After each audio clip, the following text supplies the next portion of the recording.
Bismillahirrahmanirrahim. Assalamualaikum warahmatullahi wabarakatuh. Oke, kita lanjutkan hari ini membahas soal persiapan KSM Science IPA terintegrasi untuk persiapan lomba 2021 tingkat MI. Kita lanjut ke nomor 30 sekarang. Retina merupakan ciptaan Allah yang memungkinkan kita untuk dapat melihat warna. Dalam retina terdapat sel kerucut yang peka terhadap warna. Oke, di sini ada sel kerucut. Kan saya jelaskan. Sel kerucut itu merupakan fotoreseptor yang peka terhadap warna. Jadi ada 3 macam sel kerucut di retina kita, sehingga saat ketiga jenis sel kerucut tersebut itu aktif, maka kita itu bisa melihat berbagai warna. Ya, jika salah satu dari ketiga sel kerucut tersebut itu tidak ada, maka kita akan menderita buta warna sebagian, kayak gitu. Kemudian sel kerucut ini diaktifkan oleh zat iodopsin.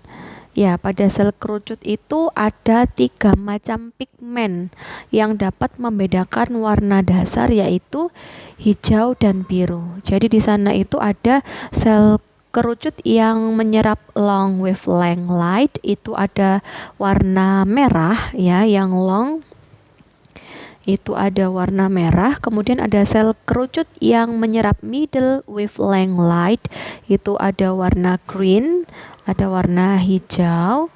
Dan yang terakhir ada sel kerucut yang menyerap short wavelength light, itu ada warna blue, warna biru. Jadi dalam retina kita sel kerucut yang peka itu pada warna merah, hijau, dan juga biru, kayak gitulah. Terus ketiga macam pigmen tersebut itu membuat kita dapat membedakan mulai dari ungu sampai merah.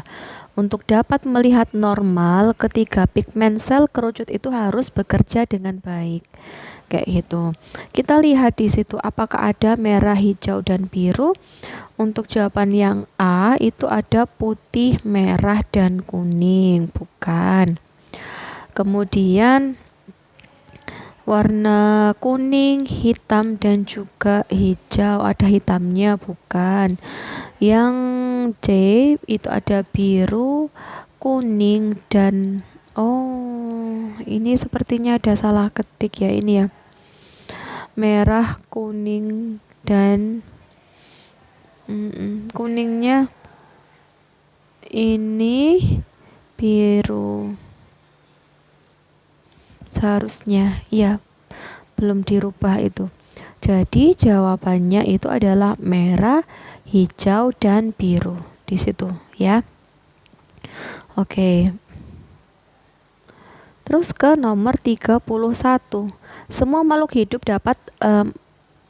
hidup mendapatkan rezeki makanan yang harus dicerna. Hewan perlu melakukan proses pencernaan karena kita harus tahu bahwa pencernaan itu adalah proses metabolisme di mana suatu makhluk hidup ini memproses sebuah zat dalam rangka untuk mengubah secara kimia atau mekanik sesuatu zat menjadi nutrisi. Dan ini pencernaan itu terjadi pada organisme multisel, sel, dan tingkat subsel, biasanya pada hewan. Jadi intinya ketika proses pencernaan itu, jawabannya adalah umumnya nutrisi yang dimakan dalam bentuk senyawa yang tidak dapat langsung diserap ya. Jadi makanan yang kita makan, itu kan nantinya akan diambil nutrisinya. Lah untuk mengambil nutrisinya ini biasanya dilakukan baik proses kimia maupun secara mekanik, kayak gitu. Jadi untuk mendapatkan nutrisi itu harus melalui proses pencernaan dulu, melalui mulut dan lain sebagainya. Maka jawabannya adalah yang B, nomor 31. Oke. Kita lihat nomor 32 sekarang. Semua makhluk hidup mendapatkan rezeki. Sama ya ini ya. Oke, lanjut ke 33 berarti. Perhatikan pernyataan berikut. 1. Bensin dan spiritus jika dibiarkan lama-lama lama-kelamaan akan habis. Yang kedua, kapur barus dalam lemari berubah menjadi kecil. Yang ketiga, baju yang dijemur menjadi kering. Pernyataan 1, 2, 3 berturut-turut merupakan contoh proses. Yang pertama, bensin dan spiritus jika dibiarkan lama-kelamaan akan menjadi habis. Berarti dia itu menguap. Iya, dari cair menjadi gas, menguap. Yang pertama ini, menguap. Kemudian yang kedua, kapur barus dalam lemari berubah menjadi kecil, dari padat menjadi, itu namanya menyublim. Baju yang dijemur menjadi kering, ada liquid menjadi gas, berarti dia menguap. Menguap, menyublim, menguap. Maka untuk nomor 33 jawabannya adalah menguap, Oke, yang C. Kepencet lagi. Jadi jawabannya untuk nomor 33 adalah yang C. Ini ya. Next, ke nomor 34.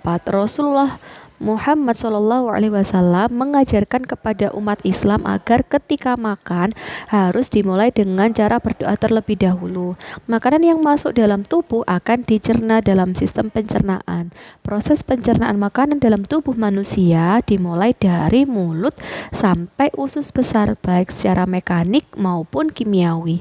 Makanan mengalami pencernaan kimiawi di organ berikut, yaitu, jadi gini, proses pencernaan makanan itu dibedakan jadi dua, ada yang mekanik dan ada yang kimiawi. Kalau proses pencernaan mekanik itu pencernaan makanan yang dilakukan dengan gerakan-gerakan seperti mengunyah, menelan, memompa, menghancurkan, dan meremas makanan. Tujuannya apa? Untuk mengubah ukuran makanan menjadi jauh lebih kecil. Itu kalau dia mekanik. Terus kalau kimiawi itu adalah proses pencernaan makanan yang melibatkan enzim. Ya, tujuannya adalah untuk mengubah partikel makanan yang kecil-kecil itu menjadi bentuk yang siap diserap oleh tubuh. Di mulut, apakah di mulut itu juga terjadi proses kimia? Iya, kenapa? Karena ya mulut ini jadi ada mekanik maupun kimia. Mekaniknya apa? Yaitu dibantu oleh gigi. Sedangkan kalau kimianya apa? Dibantu oleh enzim amilase. Gigi itu kan akan menghancurkan makanan menjadi ukuran yang lebih kecil, sehingga memudahkan kerja enzim amilase untuk bekerja. Enzim amilase itu akan menguraikan kandungan pati dan amilum dalam makanan. Jadi di mulut itu juga terjadi proses kimia. Ya.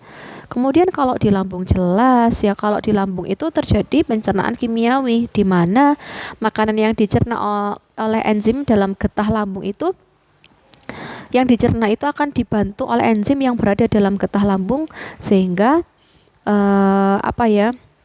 di situ nanti makanannya itu lebih siap lagi diserap oleh tubuh ya. Di situ ada pepsin, ada asam klorida atau HCl kayak gitu. Jadi jelas di lambung juga mengalami proses pencernaan kimia. Kemudian di usus halus. Apakah usus halus ini juga? Jadi usus halus itu merupakan organ pencernaan yang terletak di antara lambung dan usus besar ya. Kemudian kalau jadi gini, kalau di usus halus itu kan nanti itu ada 3 bagian ya, ada dedunum, ada jejunum, sama ileum, dimana dedunum itu atau biasanya disebut sebagai usus 12 jari itu fungsinya sebagai tempat pencernaan makanan secara kimiawi. Caranya yaitu makanan dari lambung yang masuk ke dedunum itu akan dinetralkan dulu oleh senyawa bikarbonat dari pankreas kayak gitu. Jadi jelas di situ juga dia mengalami pencernaan kimiawi. Maka jawabannya adalah semua benar. Di mulut, lambung, dan juga usus halus itu juga mengalami proses pencernaan kimiawi. Oke, kita lanjut sekarang. Nomor ini. Ketika sapi betina. Oke, jadi sapi betina dan banteng jantan dikawinkan, yang akan terjadi adalah Jadi gini, kalau sapi betina dikawinkan dengan banteng jantan, yang terjadi itu pasti tidak ada keturunan yang dihasilkan. Karena apa? Karena tidak ada pembuahan. Sapi dan banteng itu kan merupakan organisme yang berbeda spesies ya. Sapi dan banteng itu memiliki struktur gamet atau sel kelamin yang berbeda. Oleh karena itu, jika dikawinkan itu tidak akan terjadi pembuahan. Maka jawabannya adalah yang A, keturunan yang dihasilkan akan lebih bukan. Tidak ada. Jawabannya berarti yang D. Tidak ada keturunan yang dihasilkan karena tidak ada pembuahan. Oke, kita lanjut ke nomor 36. Cara adaptasi. Ada 1, 2, 3, 4, 5, 6, 7, 8, 9, 10. Yang ditanya adalah cara adaptasi tingkah laku terdapat pada nomor berapa. Kayak gitu ya, ini berhubungan dengan adaptasi tingkah laku. Ya, kita lihat yang nomor 1. Setiap setengah jam, paus muncul ke permukaan air untuk bernafas sambil memancurkan air. Jelas, ini termasuk adaptasi tingkah laku. Warna kulit pada macan tutul merupakan warna penyamaran, enggak ya, bukan termasuk tingkah laku karena memang sudah ada realnya di situ. Enzim selulasa terdapat pada alat pencernaan hewan herbivora, ini juga bukan. Rayap memakan kulitnya yang telah mengelupas untuk memperoleh flagelat. Jadi iya, ini juga termasuk ke dalam adaptasi tingkah laku. Jadi secara periodik rayap itu mengalami pengelupasan kulit lah. Pada saat kulit ini mengelupas, usus bagian belakang itu juga ikut terkelupas sehingga flagellata itu turut terbawa oleh usus. Lah, untuk mendapatkan kembali flagellata tersebut ya, rayap itu biasanya memakan kembali kelupasan kulitnya.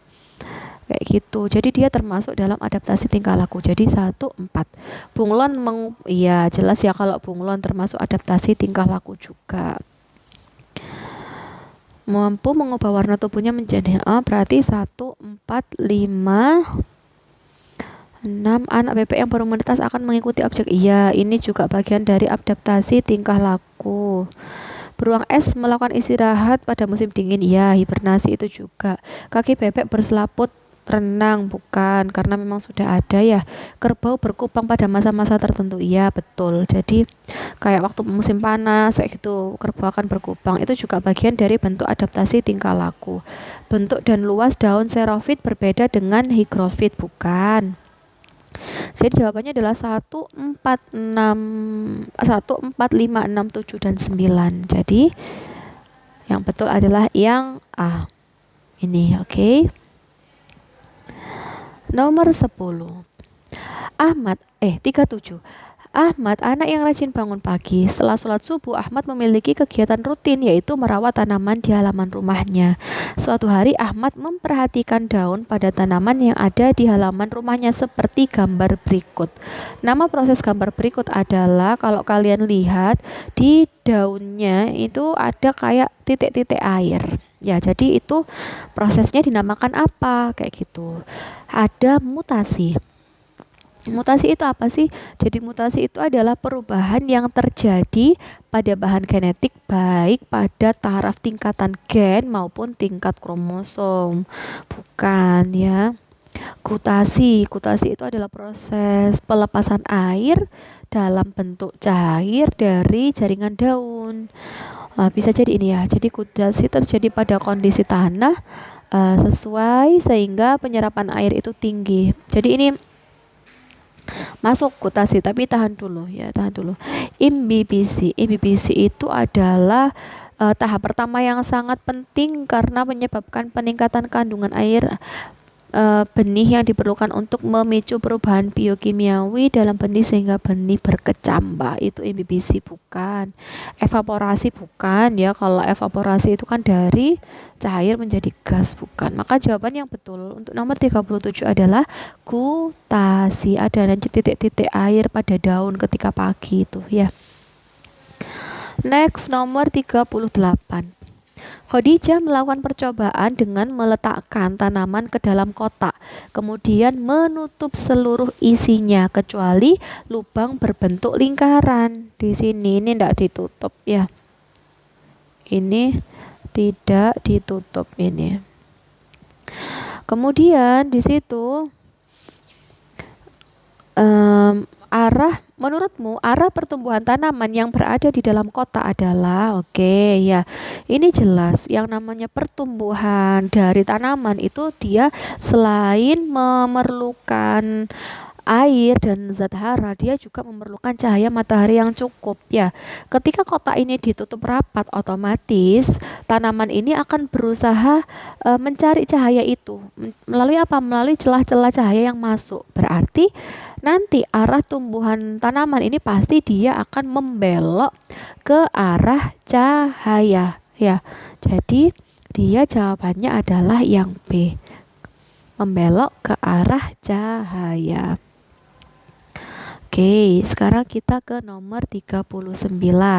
Peristiwa yang terjadi ketika penutup kotak dan lubang yang berbentuk lingkaran juga ditutup rapat ketika kotak dan lubang. Berarti ini gelap ya, gelap dua-duanya. Ini namanya apa? Oke, menjelaskan satu persatu. Ada etiolasi. Etiolasi itu pertumbuhan tanaman yang sangat cepat di tempat gelap, namun kondisi tumbuhannya itu lemah, batangnya tidak kokoh, daunnya kecil, dan tumbuhan tampak pucat. Itu etiolasi. Hibernasi tahu sendiri ya, itu kondisi aktifan dan penurunan metabolisme pada hewan yang ditandai dengan suhu tubuh yang lebih rendah. Hibernasi itu tidur biasanya. Diskresi itu keputusan atau tindakan atau penetapan yang dikeluarkan oleh pejabat pemerintah, nggak ada hubungannya. Warna daun hijau cerah, enggak ya. Jadi yang paling benar jawabannya itu adalah yang etiolasi. Etiolasi tadi ulang itu merupakan pertumbuhan tanaman yang sangat cepat di tempat gelap, namun kondisi tumbuhannya itu menjadi lebih lemah, batangnya itu tidak kokoh, daunnya kecil, dan tumbuhannya itu tampak pucat, nggak cerah, nggak segar, kayak gitu. Oke, itu untuk nomor 39. Kita ke nomor 40. Pada lahan pertanian terdapat suatu komunitas yang terdiri dari berbagai macam komponen makhluk hidup. Diagram di bawah ini merupakan aliran energi yang ditunjukkan dengan tanda panah dari sumbernya ke pemakaian. Jumlah rantai makanan pada diagram alir di atas adalah rantai makanan. Jadi itu ada berapa ya? Jadi gini. Yang pertama, di sini ada kutu, dimakan burung, dimakan manusia, 1. Kemudian ada rumput dimakan kerbau, dimakan manusia, 2. Tanaman jagung dimakan kerbau, dimakan manusia, 3.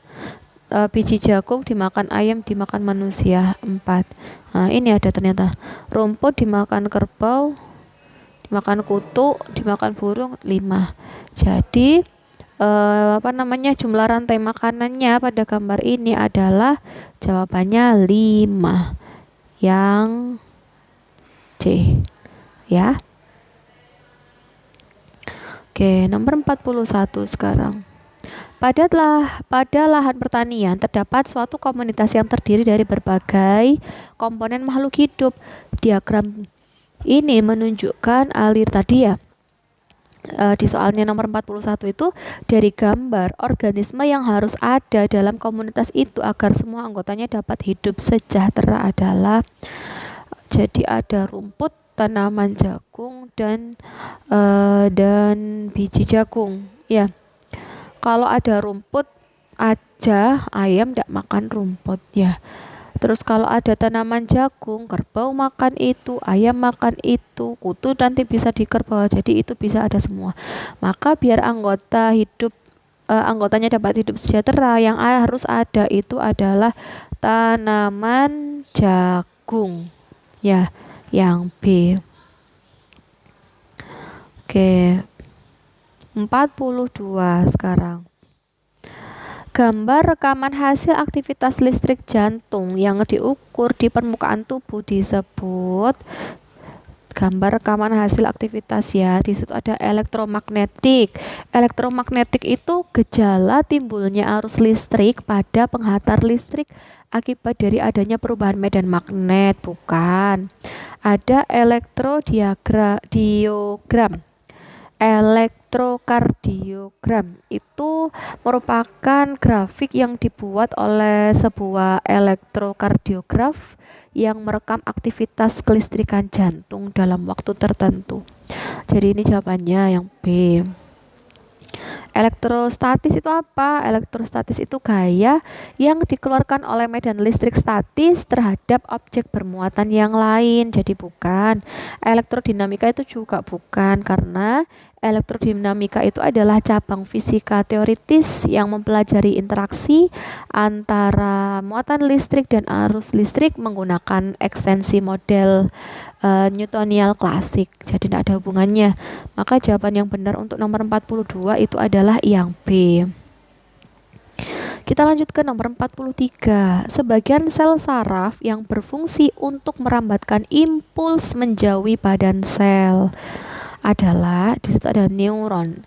Neuron itu satuan kerja utama dari sistem saraf yang berfungsi menghantarkan impuls listrik yang berbentuk dampak keadaan suatu stimulus, bukan neuron. Ini kan intinya dia itu kan merambatkan impuls menjauhi badan sel ya. Ada proton. Proton itu adalah penyusun atom yang bermuatan positif, jadi bukan. Ada akson. Akson itu bagian neutron yang berfungsi menghantarkan impuls dari akson ke sel neuron yang lain. Jadi ini jawabannya. Terus ada dendrit. Dendrit itu apa? Dendrit itu serabut pendek bercabang yang merupakan tonjolan dari sitoplasma, bukan ya. Jadi nomor 43 jawaban yang benar adalah akson. 44. Di luar sistem saraf pusat, banyak akson-akson yang besar dibungkus oleh lapisan. Oke, jadi menjelaskan akson itu apa sih sebenarnya? Jadi akson itu disebut juga neurit. Neurit itu adalah serabut sel saraf panjang yang merupakan penjuluran sitoplasma badan sel. Sel benang-benang halus yang terdapat di dalam neurit itu disebut neurofibril. Neurofibril ini dibungkus oleh beberapa lapis selaput mielin yang banyak mengandung zat lemak dan berfungsi untuk mempercepat jalannya rangsangan. Jadi banyaknya akson yang besar itu dibungkus oleh lapisan yang bernama mielin. Mielin, entah apa itu bacanya ya, mielin. Oke. Jadi jawabannya yang D. Sekarang nomor 45, yang terjadi pada umbi kentang jika terjadi serangan jamur pada pembuluh floem adalah, jadi begini ya, ketika pembuluh floem ini terdapat serangan oleh jamur, maka floemnya itu akan rusak. Lah, ketika floem itu rusak, maka tidak bisa mengedarkan hasil fotosintesis, ya kan? Jadi yang terjadi apa? Maka umbi kentang itu menjadi lebih kecil. Maka jawabannya adalah yang A. Umbi kentang itu menjadi lebih kecil. Oke. Sekarang kita ke nomor 46. Apa yang terjadi pada ranting C jika terjadi serangan jamur pada pembuluh floem? Ranting C itu ada di sini. Oke, dia di situ. Maka apa yang terjadi? Oke, kita lihat yang A. Fotosintesis tidak dapat berlangsung karena terjadi gangguan pada ranting C. Enggak ya, enggak ngaruh, karena fotosintesis itu bisa terjadi pada setiap bagian tumbuhan di mana selama dia itu memiliki klorofil. Jadi enggak nyambung yang A. Yang B tidak dapat berlangsung.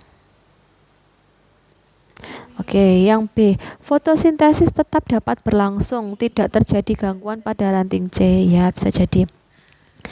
Yang D, fotosintesis dapat berlangsung, terjadi gangguan pada ranting C. Yang D, fotosintesis tidak dapat berlangsung. Oke, karena yang terdapat jamur itu hanya di bagian C ya, maka fotosintesis itu tetap dapat berlangsung dan memang terjadi gangguan pada ranting C. Nanti ranting C itu akan jauh lebih kecil karena apa? Karena hasil fotosintesisnya tidak bisa diedarkan. Ya. Jadi jawabannya itu adalah yang C. Nomor 47. Kelelawar merupakan satu-satunya hewan mamalia yang dapat terbang dan mengeluarkan pulsa gelombang suara dengan frekuensi sekitar 40 kHz sampai 50 kHz dan amplitudo hingga 137 desibel. Frekuensi suara yang dihasilkan kelelawar dikelompokkan menjadi, jadi kalau kelelawar itu dia masuk ke dalam jenis ultrasonik. Kenapa? Ya. Kenapa? Karena kelelawar ini mengeluarkan gelombang ultrasonik sebesar frekuensinya yaitu 40 kHz sampai 50 kHz ya. Kayak gitu. Jadi penggunaan gelombang ultrasonik ini tuh dapat menentukan arah dibantu dengan bentuk telinga yang berbentuk corong seperti alat radar penerima. Jelas kalau kelelawar dia masuk ke dalam jenis ultrasonik. Kayaknya sudah pernah belajar juga tentang itu ya. Sekarang 48. Peradangan suatu infeksi yang terjadi pada umbai cacing atau usus buntu itu disebut sebagai jadi gini. Radang usus buntu atau dalam bahasa medisnya itu disebut appendicitis. Itu adalah peradangan pada appendix appendix vermiformis atau umbai cacing atau usus halus. Jadi nama peradangannya itu adalah appendicitis ya, yang B jawabannya. Bukan, kalau gastritis itu di lambung, bukan ya. Jadi jawabannya adalah yang B.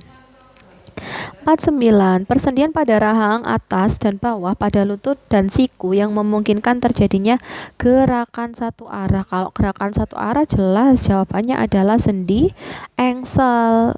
Sendi apa jawabannya? Iya, sendi engsel ya. Sendi engsel. Di situ ada sendi pelana, ada sendi peluru, ada sendi geser. Sendi geser itu contohnya penghubung antar tulang belakang. Kalau sendi putar itu antar hubungannya tulang leher dan tengkorak.